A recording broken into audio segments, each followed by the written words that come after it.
Hello and welcome back to the Hooligans Pitched. It's Match Week 10, episode 48. 8. 48. We're on 48. Too little, too bigger. Yeah, it's right around the corner. You getting nervous? Midlife crisis is about to happen. Or mid podcast crisis, we'll call it that. Yeah. I'm ready, man. I'm ready. I think we got some bottles ready to be popped. I think we have a little special one coming. So 2 more to go. We got, let's see, I guess Thanksgiving. That'll be right around Thanksgiving. Yeah. It'll be right around there, I think. Pretty much, yeah. So that should be a fun one. But match day 10, 28 more to go. Still have a long season ahead of us.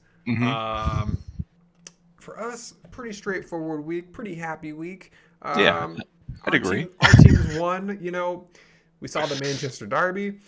With that game, I feel like we're all kind of winners despite the outcome. Just because, unless it's a draw, which... Yeah, I think that was probably like the ultimate win for neutrals, but... Yeah, but I like seeing someone lose and just kind of the way it happened. It's good enough for me. So let's get our drinks popping. I forgot mine in the fridge. I'm going to grab it. Oh, okay. Well, then I'll go. It's back to old tried and true New Belgium Voodoo Ranger. Got the Fruit Force today. It's like fruit tasty punch. One. Dangerous. I'm doing Odell Brewery out of Fort Collins. Juicy Tempo. Oh. Very nice. Very nice. And I was feeling a little thematic today, so I'm doing my iTap World Cup kit with my matching World Cup glass because I do miss our international play. I can't wait till we have this summer coming around. Euros and Copa should be a fun one. That's it. But yeah, cheers to you for our victories. Cheers. I feel like it hasn't happened in a while, but it does. I mean, our teams are winning right now. We're both looking good. We need to cheers more often for the lack of a shit show that our teams are. True. Because you look at, I'd say a pretty generous handful around the league of these teams are just you got question marks for sure. Shout out to the English brothers. We'll clip it. We'll send it to them. Jordan. I saw his little Instagram story with him watching the game, and I sent him the clappy emoji, but he sent me a sad face back, and I was like, yeah. I sent him a message. I was like, it's those 4:30 a.m. games where you wake up, team plays like shit, and you're just like, why? Why did I wake up for this? Gonna have a bad day afterwards. Yeah. It's the bad day. But we had good days, so let's start us off. Let's start this podcast off with a happy memory for both of us. Liverpool, morning game, trap game, Forest. I hate rooting against our boy Matty T, but this is the one day I almost subbed him out because I was like, I don't even want to have to root against you. But I thought that was not the smart move, so we kept him in there. Liverpool is just clicking. I love it. Nunez is now hitting shots on target. I don't care if it's off the post. I don't care if it's off the keeper. It's on frame and allowing rebounds to happen, which we've now seen twice in the last week. A rebound come off the keeper and the post and find a Liverpool player in the Europa game. Great assist off the post. He planned that. I know he did. Wide open. He said, no, watch this. Ping to Gravenbach. Easy goal. But anyway, Liverpool looked good, man. Szoboszlai with 2 assists. Just pinging those long balls. It felt like just cruise control. Easy. I think Nottingham Forest had, maybe 1 or 2 good looks. Certainly that shot at the end of the game was unlucky to not go in. But, other than that, I don't think Liverpool really felt any real pressure or any real threat from Forest at all. It was just Liverpool out there enjoying the day and getting the goals. Got some sunshine, some nice weather before the true fall hits England. We'll take afternoon games like that. I mean, we've been getting punished with those early schedules, but we'll take a bottom team to kind of get our winter mode started. Solid with a great stop and go. That's the one piece that I just want to just quickly bring up.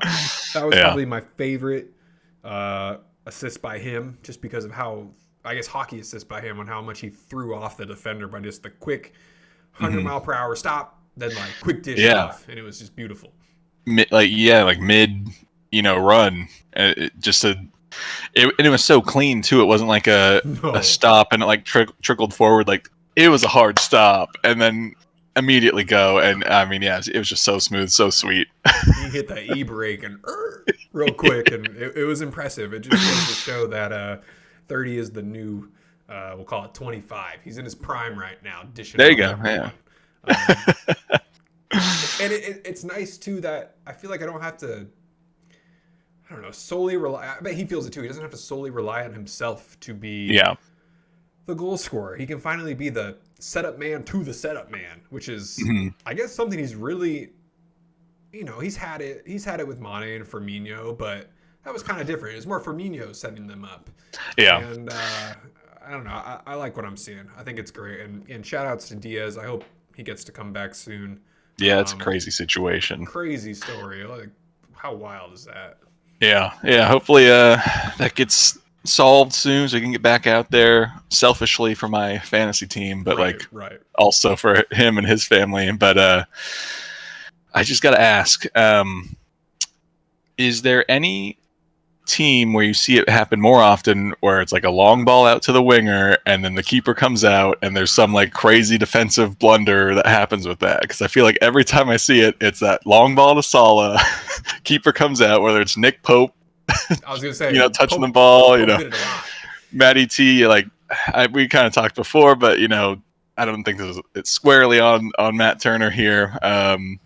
I think it happened against Arsenal and with Leno one time. I think it was against Liverpool. Like, I don't know, but that's a dangerous ball clearly, and easy to catch a keeper out, I guess. I think my reasoning behind keepers trying to do that is they'd much rather get that ball outside the box before they let Mo just have all that space.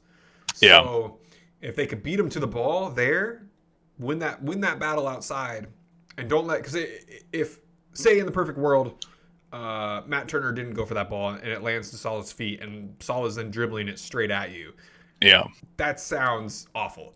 I would much rather try to deal with it outside the box. Now, they handled it poorly in this game, probably the worst you could possibly have in that situation. If that was Neuer in goal, that dude would have launched himself for that ball to make sure no one else was going to touch it. Matt Turner, he's not the type of keeper. He's not going to go head first into a ball that's going to Salah's feet. I wish. That would have been sick. And I would have given him major props for it. And maybe he'll get there. It's possible. I myself have laid out once for that, and I got a swift kick to the chest. But hey, stop the ball. Got us a foul, and no goal was scored. It wasn't Mo Salah running, though. That's probably the main difference there. I was a little bit, I guess, quicker and bigger than the player running at me. So, yeah, I think it's just intimidation. I think if it was someone else who was getting that ball at their feet, I don't know if Matt Turner does that. Yeah, I mean, I get that. Like, you already don't really want Salah on the ball. Especially on a break situation like that. So, I think you have to kind of take the that mental battle and try and meet him outside the box where like he's not used to being challenged by the keeper there. Right. Rather than let him come in and set up the perfect shot or dribble his way through you. But to do that, you gotta you got to get your movement right, and you got to really lay your body on the line. When Matt Turner missed it, I thought he was going to use his hands to try to. It looked like I was like, "What is he doing?" I'm glad he didn't, because they would have just been in worse shape after that. But after the miss, it looked like he wanted to lunge with his arm, his shoulder, and then inevitably just went right by him. So, yeah, not the best performance by Forest. We've seen them play a lot better than that. However, it's Liverpool, man. Team's looking good. So, maybe in the best world, only losing 3-0 against them is kind of okay. Yeah, 3-0 away from home, It's not a great result, but... Hey, you could be Man U. Could be Man U, you could be Sheffield, So, Sheffield, the team... that brought Man U to the brink. that almost got points off of Man U. Got Oof. absolutely destroyed by Arsenal. Mm-hmm.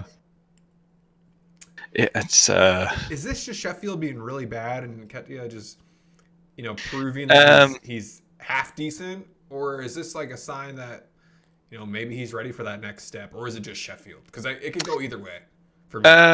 I mean, I think it's a little bit of everything. There's, Sheffield's been terrible so far this season, so it definitely allows, any striker a little bit more room to play.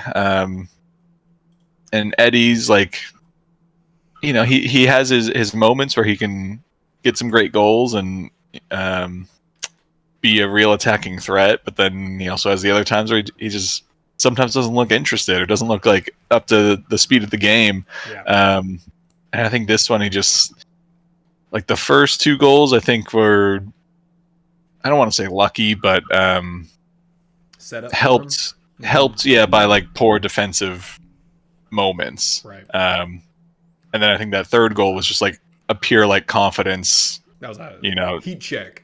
Yeah, like he's 2 goals in, he's feeling good, playing well all game, just like hoof the ball, and it's a great strike. Love to watch it go in like that.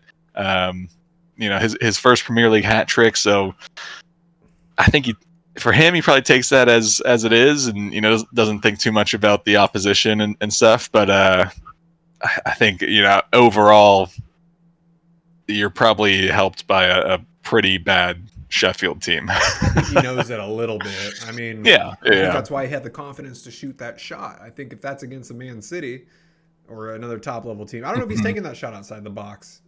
True. Despite the scoreline, I think he's maybe trying to find something else easier. I'm not saying that was a easy shot by all means. That was a very difficult shot, and he hit it perfectly. I think he needs to take away from this is it doesn't matter who's in goal. I need to shoot it like that every time because I can be the keeper. He shouldn't be intimidated by the top teams if that's the way he's going to play. Sure, defense is different. Maybe they didn't press him as much because they're already down. They need to make sure their goal differential at this point is going to be keeping them out of relegation, which Sheffield's winless. So they need to find any victory they can, and sometimes goal differential can be that victory. Yeah, I mean, like they just never seem to really get a hold in the game. Like first half, I think they kept it, pretty, maybe not close, but didn't look like it would be a 5-0 game certainly. But then you just had these like little defensive lapses, and as once Arsenal gets going and gets some goals, they're just going to get more comfortable and really start to play with you a little bit more. So 5 is probably 4. I think was appropriate, and then they added the 10 minutes of extra time because they're just rude.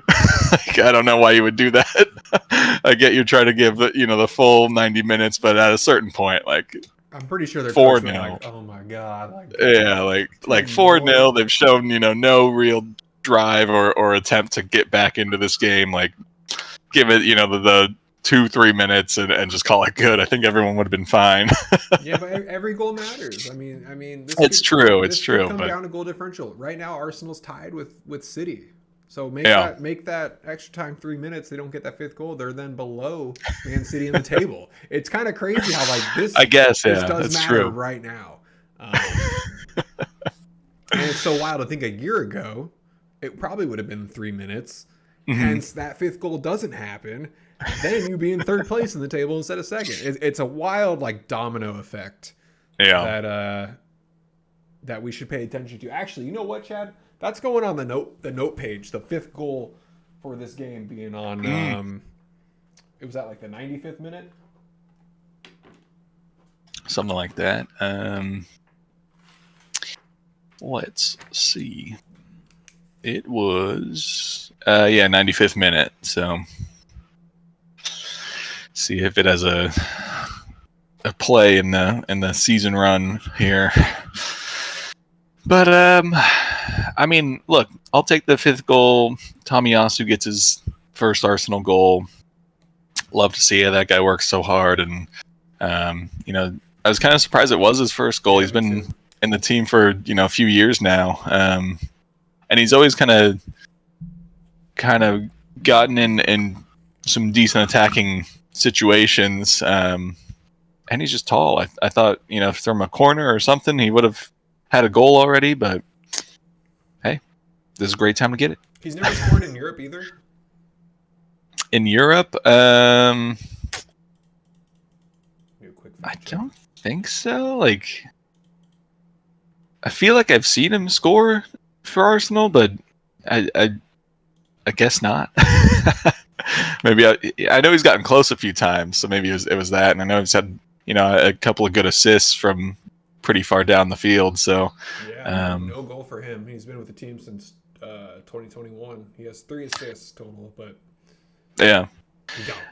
So, you know, nice to have him out there, and I think he's one of those just like versatile players. Like, he's, you know, originally he brought into the club to play right back, and then, you know, Ben White kind of took that over, and then for Japan he plays left center back, so he's an option there. And then this season he's been playing left back to cover for Zinchenko. So, like, he's all over the place. He is the Japanese Zanetti. Yeah, exactly. All over. We'll see that defensive mid real soon. Probably. Easy game by Arsenal. Good to see the unselfishness too of Vieira getting the PK. I was really curious what was going to happen there, and I think that was, I think, a good move to make. It just kind of shows like the scoreline. Yeah. Way less pressure though than Havertz. 2 weeks ago. That would have been like the cherry on top of this game, as if Havertz could have got a, you know, open play goal. And he had like 1 or 2 like decent looks, but still just not there. Although I do think he looks better playing on that right side, in like the Odegaard position. So I don't know if that might be his kind of spot, is just Odegaard cover now, but he looks to get like more involved over there, which should help him get at least assists or hopefully goals. We're only 10 games into his young Arsenal career. If he's going to be there for at least 3 years, that's why I imagine it's his timeline. If we're playing it patiently. So good luck to them. But hey, you're winning against the bottom teams. That's what matters. Keeping up there at the top. Got to stay up with Tottenham, because exactly. Can't wait to see them play someone tough one of these days and not get a little bit of help. Still bitter. All right, let's jump into the derby, because that was the fun one. That was the one I think we watched a majority of. I knew City was going to win this game. I just knew it. Oh, yeah. The way the party got started, though, was a bit unexpected. Chad, how many times do you think you've seen someone grab someone's shirt in the box or pull them in the box on a free kick, my corner? gosh. Like, honestly, be honest. How many times? I couldn't give you a number, but yeah, like every free kick, every play. Yeah, every free kick, every corner, every time there's a situation like that, there's a untold number of shirt grabs, or, you know, arms around, or holds, or whatever. Like, so let me ask you this question: out of those hundreds that you've seen, do you think 80% of those are fouls? Like should be called, or are called fouls? No, should be called.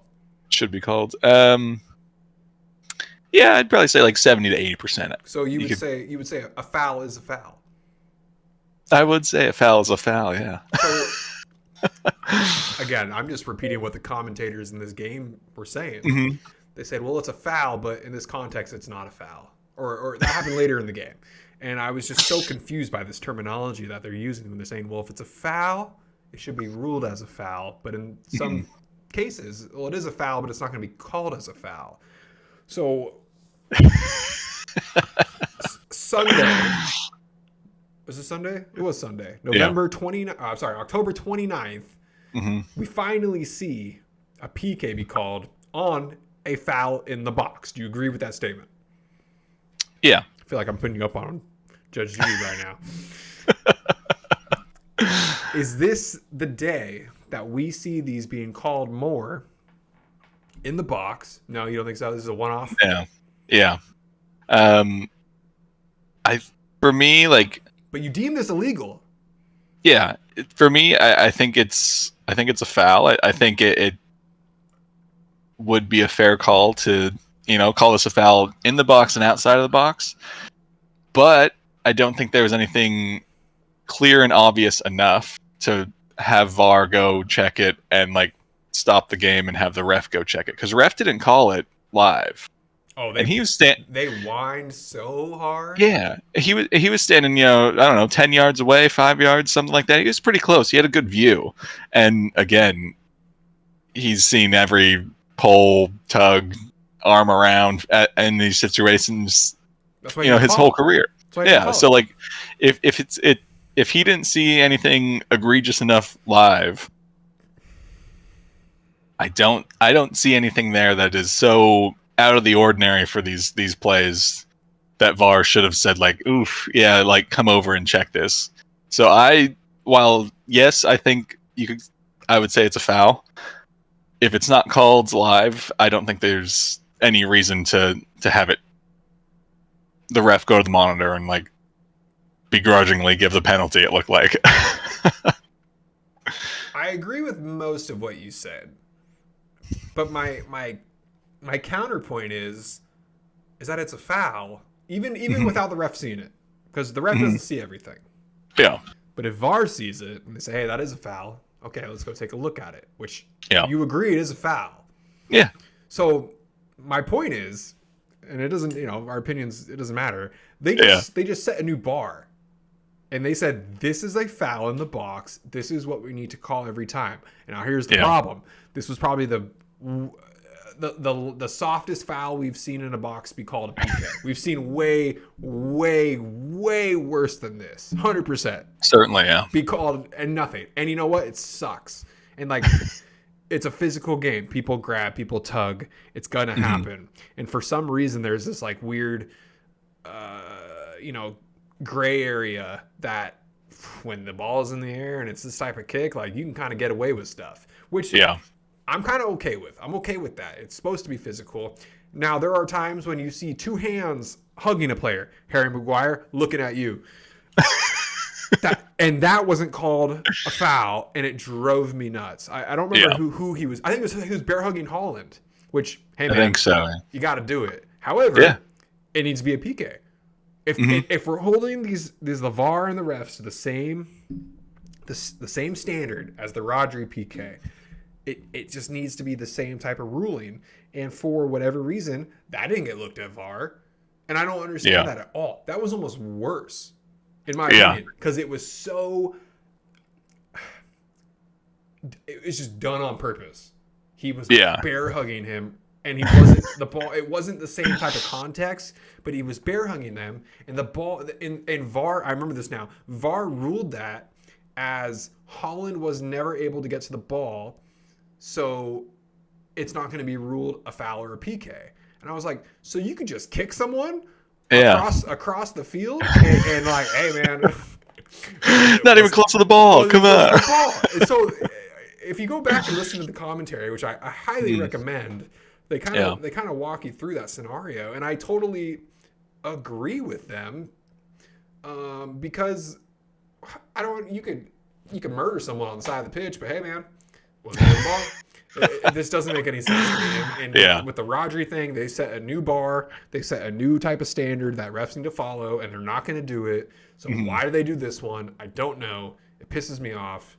Yeah, I mean, it feels like, I want to say it was like the 2010 World Cup. They were like trying to really crack down on the pushing and grabbing and stuff on these situations, and it kind of lasted that tournament. Like there was definitely more calls for all the pushing and grabbing and tugging and stuff, but like it never really left that tournament and went in, to the world game and everything. So yeah, you just kind of like open that door again. If you're gonna go in and check all these, and because I mean, even if you don't look at the Rodri one, I'm sure you could look at any other players in that same run and find something, right? Every game, every kick, there's something. Yeah, and it's so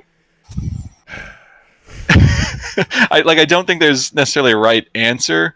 Because yes, a foul is a foul regardless of where it is on the pitch or proximity to the ball. Or not. That's the whole. But it should be, right? Like, yeah, no, it absolutely should be. That's why I'm saying it doesn't make any sense why this was called. Yeah. And then later in the game, it wasn't. That's my only thing, is that, ref was in a fine position to see that live. You almost have to like trust his judgment there, right? Like, maybe he didn't see it. Maybe he was looking elsewhere, and that's just kind of how it goes. But again, like, I don't think there was anything so egregious in this challenge for VAR to like need to call him over to look at it. Again, I agree with you, but then what is the point of VAR?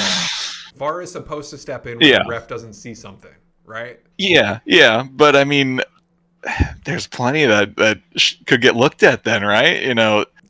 I agree with that too. But again, this is why VAR is so not concrete in what they're supposed to be doing. Mm-hmm. No one. I mean, when should VAR not say something, and when should they say something? Right? They can make a rule saying we will go to VAR when the head referee deems it appropriate. They haven't done that. VAR can just step in whenever they want. Mm-hmm.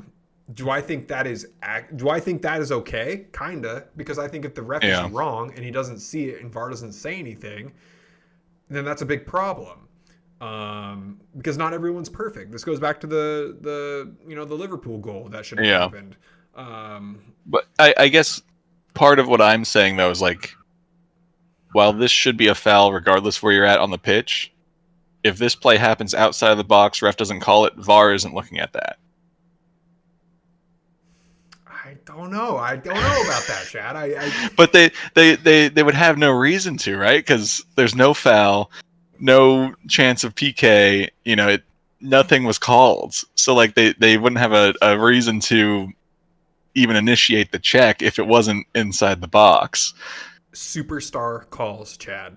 They happen everywhere. I guess. If this was Sheffield, you think this would be a PK?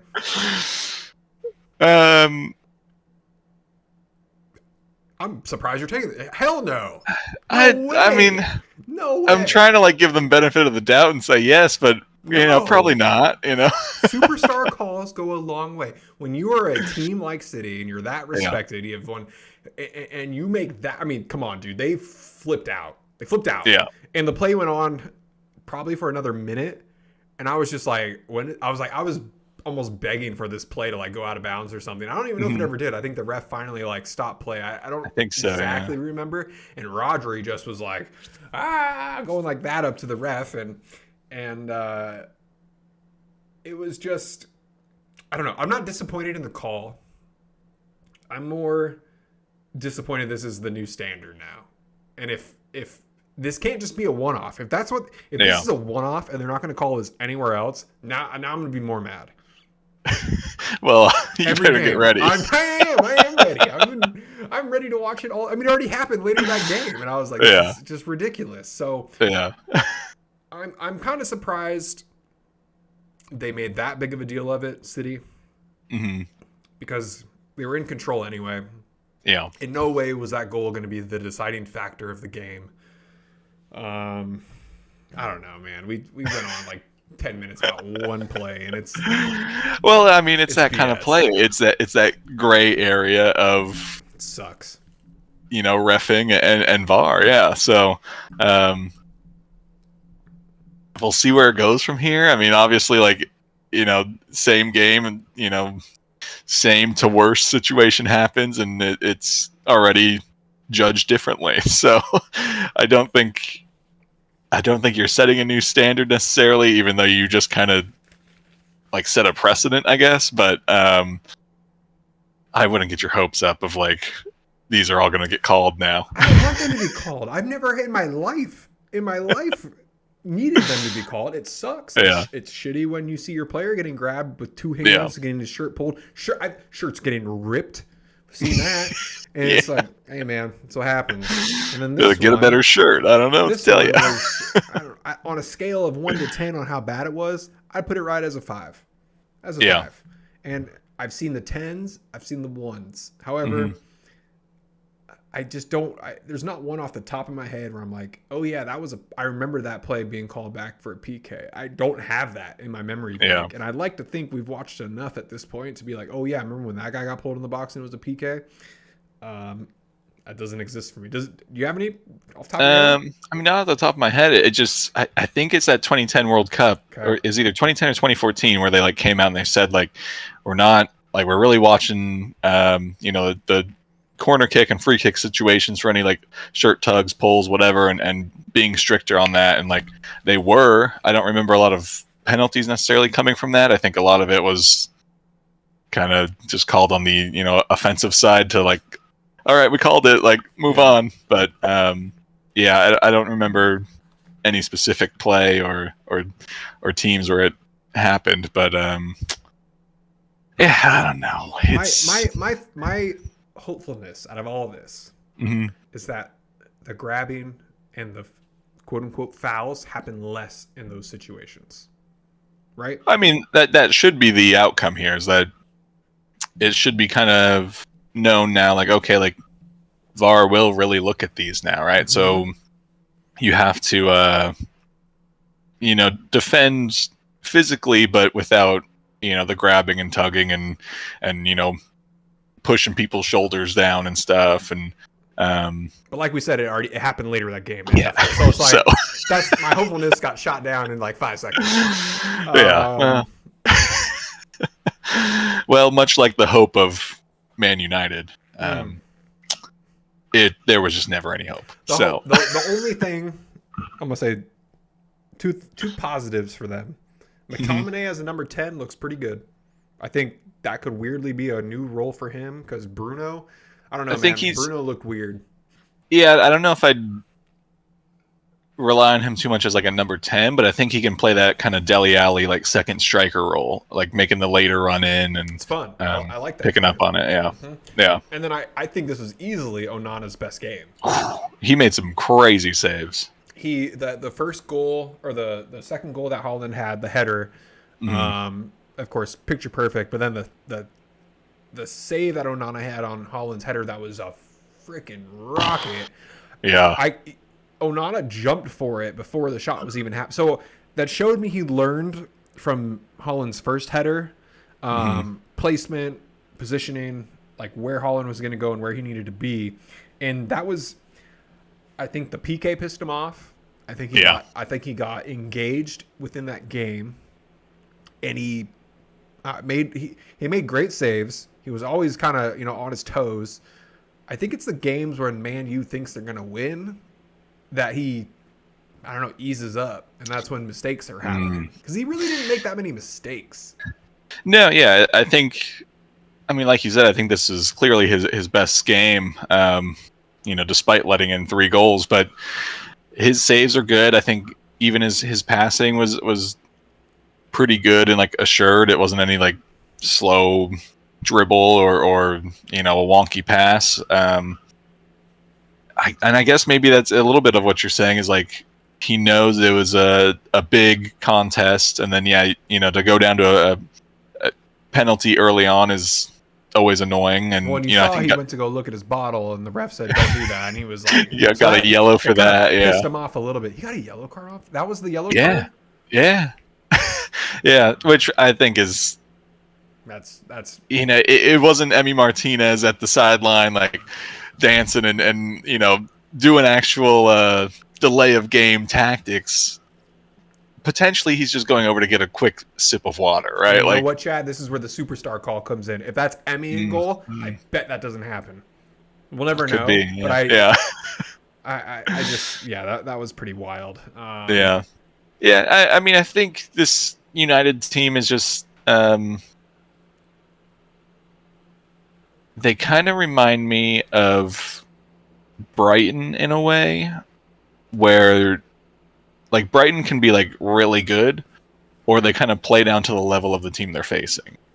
And I think for United, they either play like a touch above the team they're playing, or like kind of like level with the team they're playing. So like, the game against Sheffield, like that should be more or less a walk in the park, right? Like this game, yeah, you lost 3-0. I don't think you looked terrible though at any point necessarily. Like end of the game, 3 goals already. Like Doku's on messing with Anthony. Like everything fell apart at the end. But before that, I think for the most part, defending was good. Like there was no real attack, but you are going against a much better City side than you, so that was going to be hard anyway. I don't know. Like they didn't look great by any means, but they definitely played better, I think, than they were playing against Sheffield. And who they play before that? Brentford, they won 2-1. Yeah, Brentford. Like they were just kind of squeaking by these teams for the most part, and I know 3-0 is an assured defeat, but like counterpoint. I'm a counterpoint you here. Mm-hmm. Do you think Man City played great? No. Okay. I don't think they played up to their potential either, but I think. So I'd argue City played down. I guess you could say that, yeah. So I don't know. Maybe that's just more common than I'd like to think of teams kind of falling into that. But yeah, I don't know. I mean, it just I kind of lost my train of thought here, but like. Again, I'm gonna just think about this. The teams they beat this year: the Wolves 1-0, Forest 3-2, Burnley 1-0, Brentford 2-1, Sheffield 2-1, and that is it. Yeah, I mean, yeah, they're not performing great by any means. Like you're 5-5. You have a goal differential of -5, which is the same as Forest right now. Everton has a better goal differential than you right now. So like, you're not performing as expected. I think your only saving grace right now is still Chelsea holding down 11th like they do. They do. That's their spot. Yeah. No one's allowed to take it. And I guess the promise of what Ten Hag could bring to this club, but you know what he said? doesn't. You know what he said today, right? No, I didn't see it. This team will never be Ajax. I mean, and that's. I don't think you should be, right? Like sure. you're completely different competitions and should be operating at vastly different levels, right? Like this United team should be always in the title race and going deep in Europe and beating Sheffield United handedly, like not relying on McTominay to come in and get 2 goals in the last 10 minutes or whatever it was. Like it's I don't know where they go from here. I don't think that Ten Hag is necessarily the guy, but I also think it's another one of those kind of recruitment issues, I guess. Like For sure. They don't really have a good vision of what they're doing and what they want to be squad wise. Like I believe that statement was made by, I don't remember who it was made by this weekend, but in context, they said, we know what Tottenham's doing. We know what Liverpool's doing. We know what who else is up there? Aston Villa with Emery is doing. We can see the vision, we see the drive, we see the players coming together, and Man U and Chelsea for that matter are just not. They're not doing it. They're not coming week in, week out and being consistent. I mean, you take out Bruno. Hell, let's just take out Rashford for the fun of it. Who's their third best player? I'd probably say Casemiro, but he's injured now. So yeah, I don't know. I don't think Casemiro is going to come back with the same drive that he had last year. I think he came back to this team during the summer, overweight, not looking like he was fit to go. I think he probably saw those Saudi Arabian offers and said, God, give me one of those. Shoot, Cristiano. Yeah. You left me here. I just don't know who. Okay, take out. So Casemiro, we'll call him third. Who's that next one? Like honestly, I don't. Based off recent form, I guess you'd say McTominay, which I don't know if you necessarily want him to be your fourth best Yeah, I mean, and that's I think it's a squad building, um, recruitment issue with like a little bit deeper lying club issues too. But I think you could get around that. Like you are United, you're still spending a lot of money on players, um, but not well, right? Like you spent the 60, 80 million, whatever it was, on Mounts, another 90 on Hoyland, who is still unknown, right? Like he makes decent runs here and there, and has a strong shot every now and then. But like he came into this team with very little high level It's pretty experience. raw. You threw 90 million at Anthony, and he's not done much. That was a mistake. Sancho. Yeah, so Sancho, like, that whole weird fight between him and Ten Hag situation, like, I don't know what side I was on. I'm more on Sancho. You telling me Anthony is getting playtime and Sancho isn't, and like the context of everything that's going on, and who does Anthony think he is when he's trying to take out Doku? That was crazy. And why was that not a red? That was certainly one where I would expect VAR to look into it more, because like he just straight kicks through Doku. He just makes no attempt at the ball. And I'm so happy Doku stopped to then stare him down. And he, oh man, I would love to hear what he said to him, because I'm sure it was not safe for television. But dude, and then he's slapping at him, and I was like, who does this guy think he is? Yeah, I mean, if anything, that just shows like Anthony's not in like the right mindset to really be in this team, right? Has like he ever been in the right mindset? Like that's a yeah, but it's you're making very selfish decisions in the span of like 5 minutes. You just got on the pitch. Yeah, like just go out there. Yeah, get out there.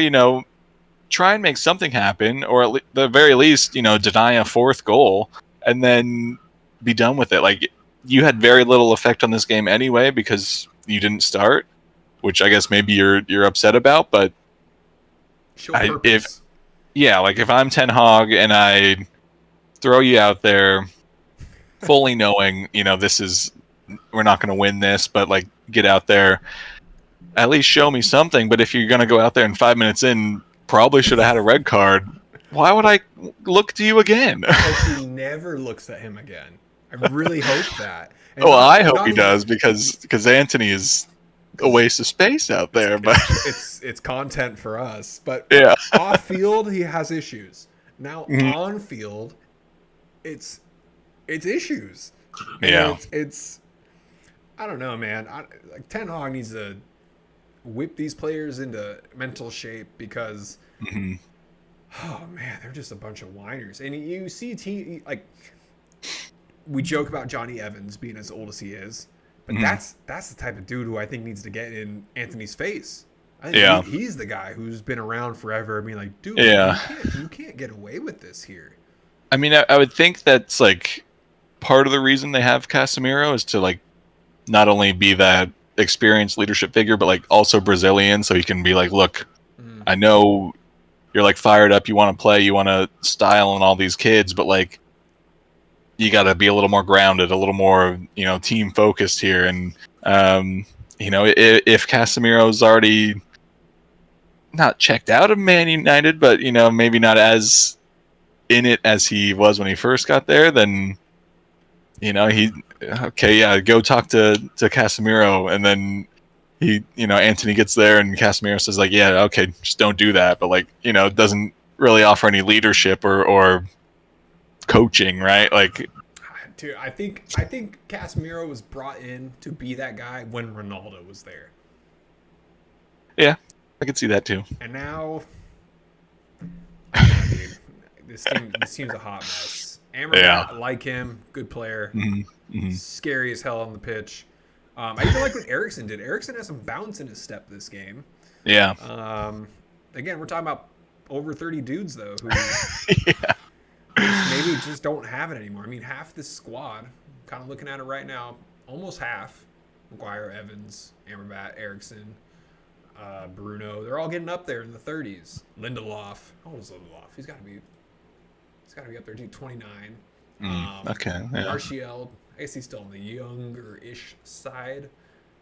But they got some young guns there who maybe need a little more discipline. The Garnachos, especially the Antonys, the guys who might be there long term, are kind of embarrassing the club. The club now has more losses at home since Ferguson has lost in his 26 years of coaching there, and he's been gone for the last 9-ish. It's been about 9 years. 9 years of losses compared to 26. I mean, yeah, it was always going to come, but it's. I try and make the comparison between United and Arsenal because like they both had long-term managers that left, and that's always going to be hard to follow up, right? Like Arsene Wenger had his whole build of Arsenal and how he ran it, and that lasted 22 years or something like that. And then Ferguson the same way. And then, you see with Arsenal, Emery comes in. I think it was going to be hard for any manager. I don't think it was on Emery that the way things went. It just, you're going from a stable idea of what the club is and how they should play and how they should operate to now it's kind of wide open. Like we know how they were, but like it's that you don't have the same shepherd to like lead you through that anymore. So like Emery worked but didn't work, and then you kind of go through some interim stuff, and then Arteta comes in and he has a pretty clear vision from the start, and it wasn't a lightning start to Arteta's career, but you could always see the vision that he had and like that the club was trying to move forward and make these changes and make the signings that felt appropriate and right and would improve the team. And then on the flip side, like United, you go from Ferguson to Van Gaal, I think was right after him. I think it was him, and then it was Mourinho, and then what was his name? Dude, there's been so many. I have his like initials in my head, but I want to say he was. Why do I want to say he was Swedish? It's Solskjaer. Yep. Yeah. So I mean, like, you're kind of in that same situation where you've been thought of and run a certain way for so long, and then now this kind of blank page of what Man U can be, and I there's just never been a clear vision or direction, from I'd say club level even to managers. Like you forgot two, Bob. I'm just gonna interrupt you. David Moyes. Oh my god, I forgot about that. And interim Ralph Ragnick. So he could have been, but decided not to. Shout outs to Ryan Giggs and Michael Carrick for stepping in when no one else did. So since Ferguson, we've had 8. Yeah, I mean, I'd say United's in like their Tottenham phase right now, right? Where it's like, they're kind of fumbling through managers, and because of that, they can't decide on like a real squad vision or club direction. They only had 2 though. They only had 2 different managers, and now they're at top of the table. So I mean, only had 2 managers top of the table. So like that's the thing though. It can take one correct appointment to turn the tides. But unfortunately, like I guess recruitment at every level, manager down is just not right at United. And I don't know if you either ride out Ten Hag and let him do what he wants to do, but I don't think you've seen enough promise and direction and vision and all that from his squads to feel confident in that. So I'm going to say 2 things here. Extra applause to Mourinho because he's finished with the best record with Man U since Ferguson left. They said, screw you, we don't want you anymore. And he laughed on the way out, saying you'll never get anyone as good as me to come back. And then on terms of kind of locker room chemistry, and we're talking about players buying in, right? Buying in to Ainge, buying into, you can go down the line of Arteta coming in there and Klopp for the longer term. When Ten Hag came in there and Ronaldo was in there, Ronaldo was not buying into that. Yeah. You have arguably the best player in the world not buy into your system. That has a trickle-down effect, I'm assuming, on other players who think they're superstars, i.e. Anthony. Go down the list of players who might think that way. I think that got off to such a bad start. It was so hard to and it wasn't even a bad start. It was just hard to recover from. I don't see a way up.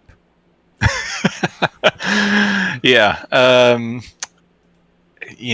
think at this point you probably ride out Ten Hag through the season, but I don't know that you keep him for next season. I think it's unless they can really turn it around and really start to compete, I think you just start to look for the next thing. He's had this will be his third season, maybe second, third. I believe this is his second. So it's early, but again, you need to see some progress, some clear direction that the team will be heading in, and I don't know who you bring in instead. That's the big question mark. Is you can Rooney. Rooney would have been it for me, but I think it still can be, I guess. You buy him out, but I don't think that's going to happen now. I think he likes where he's at, and I think he chose to go there. I think it's got to be someone on the younger side, innovative. Okay, or now this is a hot take, super hot take. Zinedine Zidane. If he came in there, holy crap, would the recruitment just be off the roof? It's true. I do think that would bring in a lot of talent. Yeah. I mean, where's he been? I think he's just chilling. That's what I'm saying. I think he's gonna get that itch. If you can convince him to come, he did well coaching Real. I think he has that that former player mindset of take no shit sort of thing, and not be afraid to drop some dead wood or sell him off, and then just based on name, I'm sure a lot of players will be interested on playing for him and United. And if United's still going to spend the money that they've been spending, then you can probably build something pretty good. 4 days ago, Goal.com released an article: Zinedine Zidane, the next Man United coach. No joke, I swear to God. I didn't know you were working for Goal. I should be. Hilarious that's what counts. But other people have that idea too. And I'm not shocked. I think that's a great idea. However, will he do it? It's tough to say. I just think that would be the best place.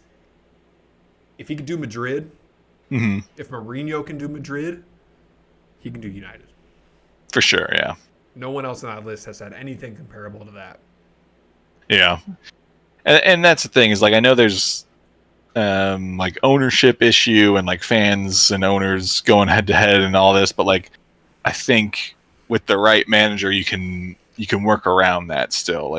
You can get there's enough good and decent players on this team that they should certainly be better than 8th right now, and I'm shocked they're that high.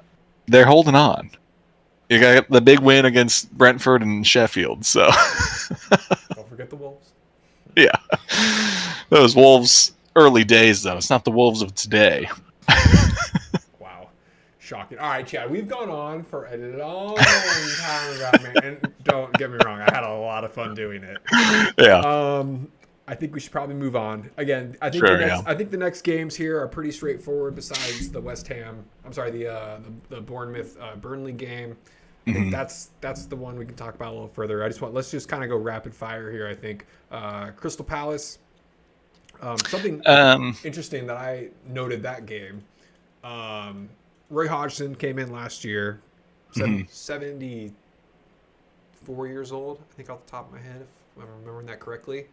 Did you know he has never made more than 3 subs in a game? He's that old head. He's like, 5 subs? We don't do that. We don't need 5. I got 3. I thought that was hilarious and fascinating. Now, has anyone told him he can make 5? That's what I need to know. I'd be slightly concerned with that. I almost didn't believe it. I just went kind of back in all their games, and I was like, oh yeah, okay. This game against Tottenham, first time he did it. Wow. So he finally broke the streak. They said it after the second sub. They noted it, and of course commentator's curse comes up. Yeah. He made the 2 subs later. I think he really wanted to beat Tottenham. I think that was his end goal. But every other game, this is the first time he did it in his coaching career. Now, again, that rule is new, but he's been with Palace for, when did he come in there? Last March-ish? Mm-hmm. And he never did it. So, you know what? I'm kind of leaning towards you, thinking no one told him. And they listened. Or someone told him, they're like, yeah, play a joke on the old guy. Okay. That would be awesome. He's like, I don't believe you. Yeah. You're fucking with me. But Tottenham getting it done. Gosh darn it. Yeah. I think Tottenham was always going to win that, but Palace just, I think both offensively and defensively, they were just a little sloppy and indecisive all over, and Tottenham took advantage. But yep, that's, I think, normal. I mean, Tottenham's clicking right now. They look good. The new nickname for the front 3. Did you see this? No. The Suns. The Suns. Richarlison, Madison, Son. I think it's generous to include Richarlison in that, but does a disservice to Kulusevski. A little bit, but hey, I'm just browsing Instagram, seeing what's going on. Other games we got, unless you got anything notable from that one. No. We kind of brought up Chelsea a little bit. Brentford, the team that can barely score, just outclass them kind of all over the pitch. Yeah. Chelsea has that same issue where they're creating a lot again, but just they can't score. They had 17 shots in total, only 2 on target. Brentford, on the other hand, 7 shots with 5 on target. Clinical. Yeah, you got to be better at shooting, and I get you don't really have a true striker. I guess Nick Jackson is a true striker, but he just isn't there yet. Yeah, he pops up and makes a, I don't know, tackle here, a wide shot there, a missed sitter here, Brentford. But they're young. This is pretty normal. I think Arsenal set a standard where their young players can get it done, which hell, more kudos to Arteta for making his young players get it done. The last couple of managers that Chelsea's brought in has never worked with a team this young. They've had established record-breaking players on the international level. Yeah. And Chelsea just doesn't have that right now. And they might. They could. They have a World Cup winner. Yeah. But that's, Yeah, I mean, I think if you're Chelsea, you gotta trust Pochettino. Let him do his thing. So much of your squad is young. It's gonna take a long time, and maybe still some exits and some arrivals to really find the balance and the players you need. But it's not a good look to lose 2-0 to Brentford at home. But that's just the Chelsea of today. Last point about Man United. I would much rather have this Chelsea squad. Despite the dollars being spent, I'd much rather have them than Man U. It doesn't seem like there's as much off-field dysfunction. They're relatively young, while Man U is maybe to the middle to older stage. I think there's so much more to build on Chelsea. For sure, yeah. And I think you can only go up for Chelsea. I don't see them getting worse at this point. Like I think this is a low bar right now, but yeah, I think your only risk is like your key players getting tired of not being in a winning side and wanting to leave. Like if Enzo wants to leave at the end of the season, I mean, he would cost a pretty penny, but that's a big name to lose. Probably same with to a lesser extent Mudryk, but like he does provide that a very quick outlet on that side. Hasn't been very productive in goals and stuff, but he's still that promising player, and if he can get going, then he's dangerous for sure. Thiago Silva just said, I think today or yesterday, that like he's like, yeah, I'm getting old, like end of my career's coming, it's getting harder, sort of thing. Like, so you can't rely on him for much longer. I'd be shocked if he makes it to the end of the season. Yeah, so yeah, we'll see how they progress. I think they look better with Pochettino than they did with Graham Potter. So yeah, you're making a step in the right direction there. I agree with that. West Ham. They've now lost 3 games in a row total, last 2 in the Premier League. Yeah. Honestly, as the games go by, they look more and more average. I don't know what's happened. They were on fire at the start, and now it's just like... You can't get by Everton? Yeah. and like, you're at home. Like, it's not even Everton and all the Everton fans hounding you. You're playing at home and can't get anything done past Everton. Like, I don't know. They are in a low point of form for sure, and they got to find a way out because I mean they started so hot and now they're down in 9th. Like, and that's crazy too. It's like I would have never thought West Ham would be worse than Man United. Again, it's just a table. Like it's not by much. Yeah, that's what the table says, and time will tell. I don't think. Again, I would much rather have West Ham than Man United right now. I think there's a lot of teams I would say that about. However, this Everton game, if they would have won this Everton game, I would have not be, shocked at where they're at on the table. They'd be sitting 17th, tied for 6th right now. But because they lost that game against a team that is in decent form, they're okay. Yeah. They're not. They're not looking awful as awful as they started. Yeah, I mean that. I think this is a huge win for Everton. Oh, for sure. Puts you at 10 points. 18th is Luton at 5 points, so you're already 5 points clear of relegation. Which, again, so much longer to go in the season, but to already have that separation is great for Everton, especially considering how they started. I don't want to say guaranteed, but I think Everton might be safe. I mean, yeah, Calvert-Lewin gets a goal. If he can keep up with the goals, I think they should be able to get by. Like it won't be a great season by any means, but I think survival could be in their future. Yep, I agree with you there. Castle and Wolves. That game told me that Castle still ain't that good. Yeah. I mean, look, Wolves has definitely come alive, especially since Neto came back. Now he's out. Sorry, Wolves fans. I put him on my fantasy team. It's my B. Blame I'll take that. Blame him. It looks like he's out like maybe a month. Hopefully it's just that quick.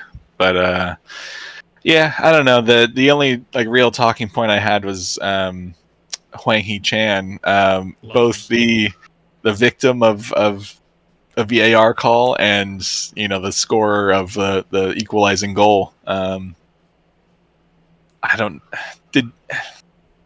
know how I feel about this call, honestly. It's in real time it looks like a foul, but then they go through all their angles and all their slow-mo and stuff, and I am like 95% sure he kicks into the ground and stops his movement before actually hitting, I think it was Shar, he was going against, and Shar just either there is contact or he knows that like there is a kick happening, so he falls and penalty gets awarded. A little bit of both, maybe a little bit of both. That said, if there is some contact, I think it's very light. Right. But yeah, I don't know. It's one of those hard ones. I'd argue Huang is better with his feet and kind of, he's not going to be as sloppy. He's a little more quick-footed on his toes. And Shar is, what is he now, 32, 33? He's up there. Up there for sure, 30, yeah. 31, but he's a defender. He's not going to have quick feet. Yeah. I could very much see a player like him just stabbing the ground and yeah, toppling over. Yeah, so I think probably a bummer to see that be called a PK, but yeah, good on Wolves to get that goal back, and Yep. Huang's goal was pretty sick. A good just cut in, sends a damn burn flying. I do want to just quickly apologize to Shar here. I called him old, and we're the same age. Well, my bad. He's got more miles on him. I saw 1991 on here, and I was like, yeah, it's way too close to home. Yeah. Next up on my list here, we got, oh God, I lost my list, sorry. Brighton, Fulham. Brighton just, Jets have cooled off. Fulham getting very lucky. They didn't get a little red card there with Polina. Yeah. I think this is probably one of those VAR checks where you got to call the ref over, and it just didn't happen. Polina definitely kind of leads with the elbow. Definitely catches Pascal Gross with elbow right to the cheek. I think ref sees that in replay, and it's probably a red. Not even yellow. That's what's crazy about that. And yeah, to not even have a yellow on that was a little bit wild. And as the script writers do, it's always the person that should have been sent off that gets the goal. So we knew. Commentator said it too. So everyone acknowledges that. Great shot though, and Polina was player of the match too. So. Yeah, he was all over that midfield, and gets the goal to salvage a point. Like, dude, I know he was looking at Bayern, I think, in the summer. Yep. I'll be surprised if he lasts through this next summer. I will not be shocked if he goes anywhere else but Fulham. Yeah. That's honestly why I transferred. That's why I kept my eye on him. I was like, ooh, Bayern wants him. I was like, maybe I want him. Yeah. And he didn't play the first week, maybe 2 weeks of the season. Yeah, something like but that. Since then, he's been catching fire. So Fulham found themselves a good one. I will not be shocked if he goes for, over 60. You think so? I think 60. How old is he? He's 28. So he's right in that prime. Mm-hmm. If he was like 23, like Caicedo, he'd be going for, that price. Yeah. I think that's a fair amount for his position and his skill, because he's a big guy too. He's really tall. Yeah. He's got great on-ball skill. For sure, yeah, and he's pretty consistent with his performances too. So, you always hear about him in the Fulham games, and if you're doing that, especially with this Fulham team, with they've kind of struggled since Mitrovic left. Well, since Mitrovic went to the World Cup, but I mean that's the midfielder most teams dream of, that can get all these tackles and interceptions and blocks, but then also show up and get a goal when needed. And he got that goal against Arsenal earlier in the season to get the draw there. So he's a name that's, I think, outgrowing Fulham for sure. All right, Chad, we got two more here. Villa, Luton, no shots on goal. 1 goal scored, and that was because of a weird blooper between Emi and his defender. And I think if Emi didn't touch that ball, that probably wouldn't even gone in the goal. It maybe would have just bounced. It would have been close, yeah. Really close. He looked like he was shocked at what was happening, and yeah, I don't blame him. He had no action that game. Yeah, I mean, it's just that was just funny because it's basically almost a copy of the own goal he had against Arsenal last season, where I think that one came off of a free kick or something though. But bounced off the crossbar, then hits off Emmy and goes in the goal. So he got some bad luck in those situations. It's not his fault. No, yeah. What can you do? Yeah, but I mean, beyond that, Aston Villa was fully in control. Luton just, I think all over was slow and kind of static and, That's a fair thing to say. They got out-touched by 400 passes. Or, sorry, 400 touches, not passes. That'd be insane. Yeah. So, yeah, they had no shot in that game. And I think we all knew that going in. Yeah. And now we can get into the last controversy of today. Bournemouth Burnley. Jay Rodriguez coming in for the equalizer. And was shut down. I don't want to say shut down. He was how do you even want to state this? He was politely declined his goal after 5 minutes of patiently waiting for a decision to be made. Yes. While fans and players, even Jay himself, started to go cross-armed like this. Yeah. In a call that I think was correct. I think at the end of the day, call came out correctly. But it's hard to look at as a fan when not only is it taking so long, but then you're shown one angle and you're kind of led to believe from that angle plus the commentators that it's like an onside decision, and then it gets switched to a different angle and now it's offside, which like creates a little bit of mistrust in the offside process, even though I think that first line was correct in its placement, but incorrect in its, I guess, decision.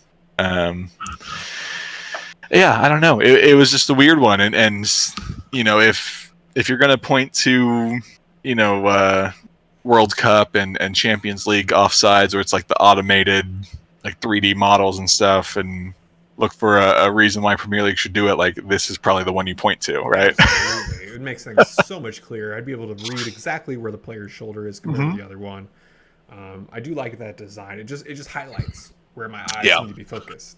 Rather than this one, I'm like looking at his toe, his knee, his chest. It was very confusing, and I guess there was miscommunication with VAR. I mean, not miscommunication, just no communication. They couldn't hear what was going on. So I think, again, this goes back to I wish we could just hear VAR and what was happening as a viewer, because then we're like at least engaged with it. We're not just sitting in silence waiting for them to make a decision with the commentators going, we don't even know what's going on, so you don't get to know what's going on either. It's like, that's crazy. That's crazy. Yeah. I think that's I think would be the most beneficial step VAR could take, is just like playing that audio live. I get like in the stadium you won't benefit from that, but as viewers, and there's millions more viewing outside of the stadium rather than in it, so it would be so much more clear. And if you're a Burnley fan here, you see that first image and they like kind of call it onside, but like don't really confirm it, and then go to this other angle, now it's offside, so you're probably feeling like hard done by that because you've seen it go both ways in the span of 5 minutes. Like so crazy. And then with that, Bournemouth gets their first victory of the season too. I don't want to say it's all on Chris Meffam, but he's back, Gotta watch out. City's gonna come for him. He's the good little as long as he's That's not injured. Yeah. I think we nailed it with all our games. That was a list. I think so, yeah. With a tangent. Let's do our player, team, and goal. Shall we? I think we're going to be unanimous on our player. Ketsia? Patrick? Yeah, I think so. Like I listed some others. And Buemo got the 1 goal, 1 assist, 2 shots on target. He was looking great. Slabbeslai, the 2 assists, 1 shot on target, 4 key passes. Like he's just living his life in that midfield. He's loving it. And then Polina, 1 goal, 10 tackles, 5 interceptions. Those are the numbers you want to see from your midfielder. Fantasy player of the week. For sure, yeah. So, some great performances, but hard to beat a first Premier League hat trick. So he deserves it. Yeah. Team for me, giving it to Everton. I thought about this, but then I feel like we're giving it to Everton anytime they win. No. Did we give it to them before? We might have, but they beat West Ham. And West Ham is earned player team of the week too, and they've been, maybe not beating the best of them, but they've been up there and they've been doing much better than the Man Uniteds. If Everton's beating Man United in this form, I don't know if I'm giving them team of the week. I just think West Ham has shown us how dangerous they can be, and for them to do nothing against Everton, literally nothing. That's why they're my shout. That's fair. My other option was Brentford. I mean, you go away to Chelsea and get the job done 2-0. I guess that's just a mid-table game at this point, but so yeah, the Everton one is definitely more impressive, I'd say. Yeah, I'm gonna lean towards Everton on that one. They need all the victory. Like, this could be their last victory of the season. Could be. Let's hope not, but it could be. It could be. I wouldn't be shocked if you'd say, yeah, they beat West Ham in October and that was it. On goals. There's some good ones. I wouldn't say it's the best week of goals, but I want to shout out Calvert-Lewin for the game winner. It's nice, yeah. It was pretty slick. Nice little, really nice turn. Slide over and finish. That was nice. Yeah, his was tight. I like Hwang Hee-chan, gets the equalizer and send Dan Burn to the ground in the process. Went flying. Yeah. I like Eddie's third, but I don't think it's best of the week. Philip Billing had that long, almost half field shot. It's always fun to see, but I don't know. I think there were more exciting options. I like the Wang one, and I don't know, man. This Wolves team, I'm kind of like a Wolves fan deep down. I think they're like this year's Brighton for me. Okay. So, and this was my my Ultimate Team logo for as long as time was the Wolves. Yes. I've met one of their former goalkeepers. Fun fact. Okay. Sir Charles Bamforth, who is a UC Davis brewery instructor, was wearing. Little fun story here. I think have I told you this? I've never told you this. I don't think so. Oh, this is great. I was wearing my Inter Milan sweatshirt, and he comes up to me in his very thick British accent. He goes, "Do you play?" And I said, "Yeah, I play on the club team here." And he goes, "Oh, what position?" And I was like, "Oh, goalkeeper." He goes, "Oh, me too." And I was like, "Oh, cool. Where did you play?" He goes, "Wolverhampton." And I was like, "What?" And he's like, "Yeah, look me up." And I swear to God, Bamford. What? And he's now, gosh, man, I don't even know if he's alive at this point. He's very old. He is the one who was in. He was the head brewmaster of Sierra Nevadas. He was his. I guess he was the apprentice of Sir Charles. And, oh wow. Great man, great class. Had a lot of fun there. Drank a lot of beer. And a little fun story about Wolverhampton. So that's why. Wow, why I've kind of, and that was back in 2013. It's almost 10 years ago. Dang. Yeah, pretty crazy. So shout out Spanford. Shout out. Yeah. So let's get playing just for Charles. Yeah, I like that. Yeah. All right, Chad, you got any Sac Republic news for us? Pretty much breezed past last year's champion, San Antonio. Ended 3-1, but the only goal they got was a really late game, just scramble on a corner that found its way in. But beyond that, I'd say we pretty handedly took care of them. So now they play again Saturday against Phoenix Rising. Should be a pretty decent game. In the season, Sac beat them at when Sac was at home, they beat them 4-0. When they went away, Sac lost 2-1. So could go either way, but get through this, and then you're in the USL final. So I don't want to say get your plane ticket ready, but I'm feeling good. Hey, those prices ain't cheap, so maybe, just maybe, we can make it happen. Maybe I can do a little work trip. Maybe combine the two. But I'll be paying attention. November 11th, right? That's the date. For the final, yeah. It's I think the 12th. It's that Sunday. Okay. Yeah. Okay. All right. We'll see what we can do. I know I said I'd try, so I'm gonna try even harder. Yeah, we'll see what it looks like. Yeah. We got to get through this weekend first, so. I need a refundable ticket too. That's all. True. Yeah. That's kind of it. All right, got it. I think we nailed it. I think so. That was a good one. Hour and 20 in. Finally, we disagree on stuff. Like that's what I'm all about right now. We need to have discussions and arguments, and I look forward to another weekend. Match day 11 coming up. Yeah. Newcastle Arsenal this weekend, so that'll be big. Yep. Tottenham Chelsea. Nice. See what they can do. Liverpool Luton. Never know. Shut up. How dare you? Jeez. Right. With that, episode 48, Hooligan's Pitch. We're out. Peace. Yeah.